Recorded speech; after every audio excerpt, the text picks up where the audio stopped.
In this video, we're gonna talk about how you can send money from Zelle to Cash App.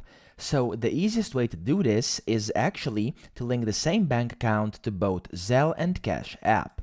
So you can do it directly, so you can send from Zelle to Cash App. However, there's a workaround, which is to connect the same bank account to both.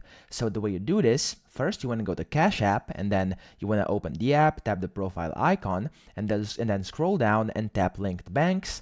In there, you want to click Link Bank and then press Continue, and then you want to use Plaid to log into your bank account. So once you've done that, your bank account will be added to Cash App. And then for Zelle, so many banking apps include Zelle as a built-in feature already, and if your bank supports it, simply locate it and activate Zelle within the app by confirming your personal and banking details. But if your bank does not offer Zelle, you can download the Zelle app from the App Store for iOS and from the Google Play Store for Android, and then during enrollment, you'll need to provide a Visa or MasterCard debit card.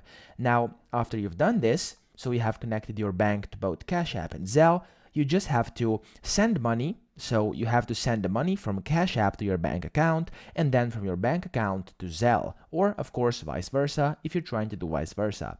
So that's pretty much it. I hope this video helped you out, and if it did, please subscribe to the channel and help me out as well.